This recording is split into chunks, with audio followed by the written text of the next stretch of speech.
What is up, my friends? It is the Sound Alchemist here, bringing you 40 facts on the Warhammer 40k universe once again. Now, you guys had the Perturabo lore yesterday. Now it is time to give you lore on the Iron Cage, the great battle between the Imperial Fist's Legion and the Iron Warriors Traitor Legion. So without further ado, let's get into this epic lore. So the Iron Cage is the name given to the greatest battle fought between the Imperial Fists and their ancient rivals, the Chaos Space Marines Iron Warriors, on the world of Sebastus IV during the early 31st millennium. This battle was fought during the years immediately following the end of the Horus Heresy. The Imperial Fists assaulted the planet after its defenses had already been prepared by the Iron Warriors, who nicknamed their network of fortresses and defensive positions the Eternal Fortress. So as we know, these two legions had a great rivalry and hatred between them, and Perturabo was determined to retaliate against Dorn and his Imperial Fists for their success in driving the Iron Warriors from their conquests, as well as finally demonstrating the superiority of the Iron Warriors in siege warfare. Perturabo believed that the defeat of Horus had robbed him of the pleasure of overwhelming Dorn's defenses on the Imperial Palace. To enact his vengeance, Perturabo constructed what he called the Eternal Fortress on the world of Sebastus IV, which is a defensive trap that was specifically designed to bog down a ground assault by the Imperial Fists and allow the Iron Warriors to inflict overwhelming casualties on their hated rivals. This fortress consisted of over 32 square kilometers, aka 20 miles, of hardened bunkers, towers, minefields, trenches, razor wire, tank traps, redoubts, and a system of complex underground tunnels. The defense of this fortress was shaped in the form of an 8-pointed star of chaos. At the center of the fortress defenses lay a massive command bunker that was, however, intended to serve only as a decoy and had actual, no tactical or strategic value. Once Dorn learned that the Iron Warriors had taken refuge within the Eternal Fortress, he declared that he and his legion would travel to Sebastus IV and bring Perturabo back to Terra in an iron cage. The Primarch wanted to continue his crusade against the hated Iron Warriors, but more importantly, Dorn decided to bring an end to this resistance of the Primarch, Robert Guilliman's reformation of the Imperium, who had called in his Codex Astartes for all the Space Marine legions to be broken up into 1,000-man chapters. This was to prevent the reoccurrence of another Horus Heresy. Dorn had at first deeply opposed the changes to his beloved legion required by the Codex, but he now saw the wisdom of his brother Primarch's plans.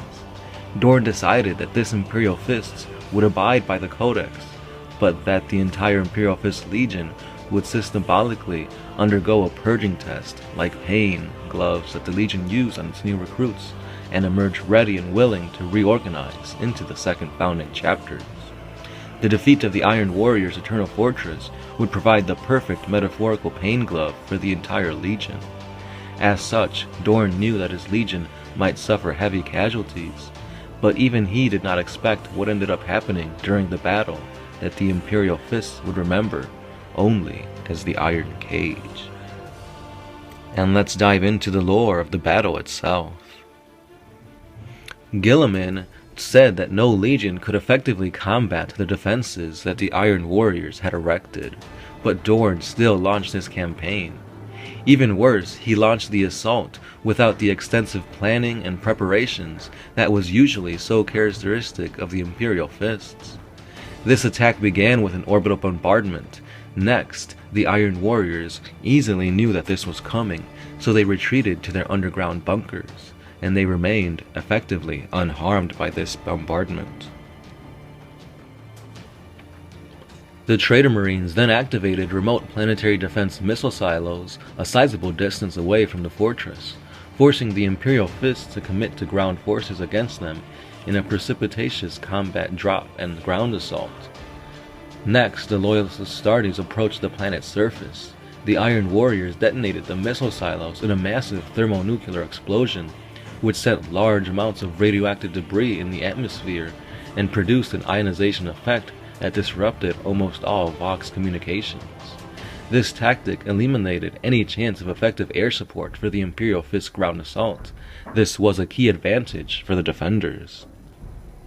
The destruction of Sebastia's 4 missile silos were also served as a signal for the hidden Iron Warriors Legion fleet to attack their loyalist counterparts in orbit.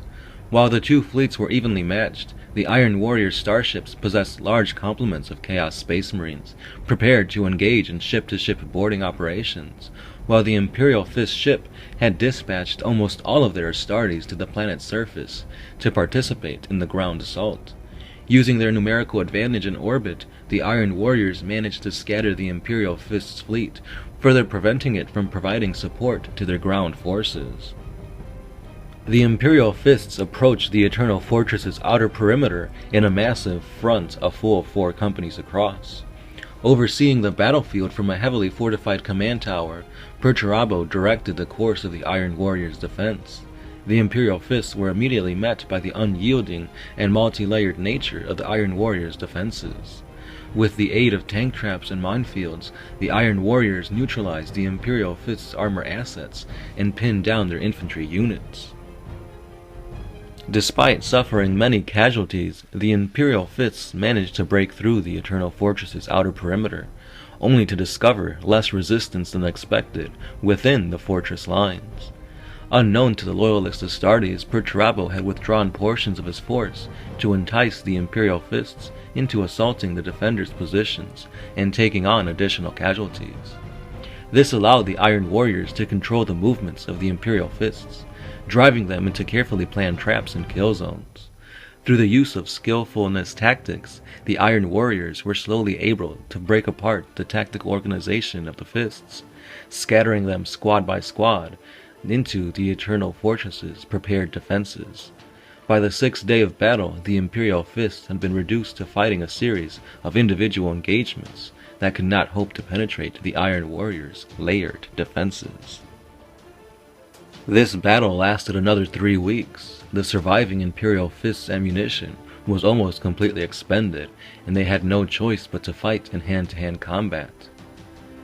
But they still refused to submit, and they dug into the mud and used the corpses of their fallen battle brothers for cover.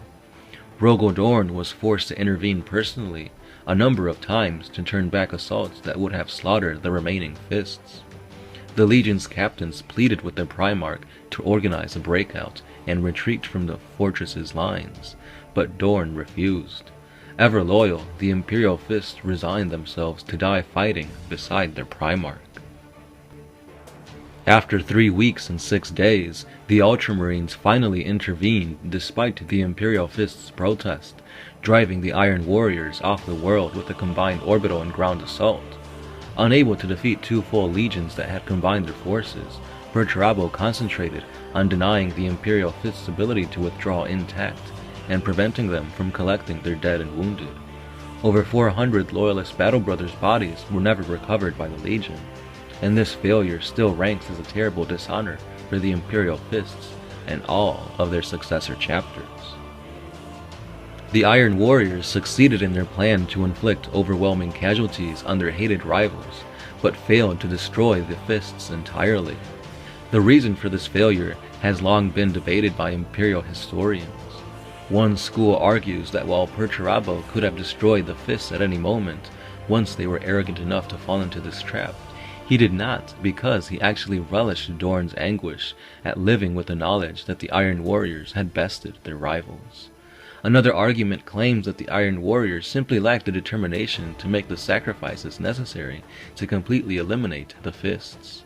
However, what remained of the Imperial Fists proved to be a hardened veteran force, willing and able to comply with the demands of the Codex Astartes, just as Dorn had intended.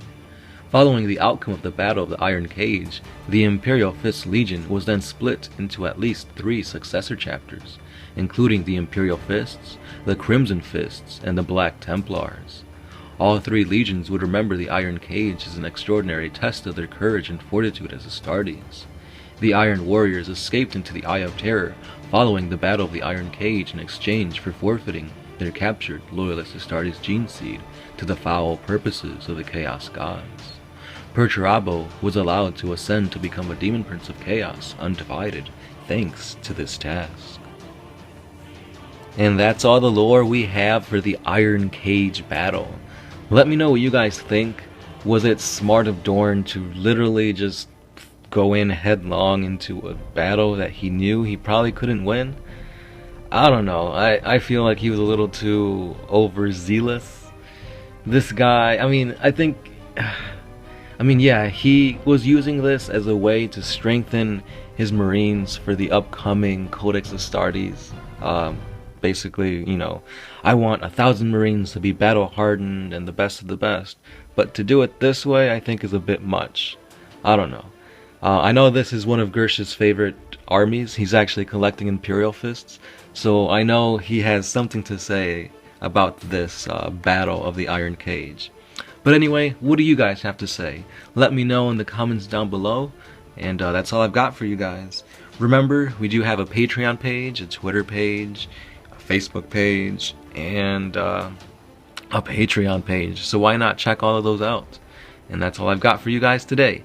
As always, I am the Sound Alchemist, part of One Mind Syndicate, and I am signing out.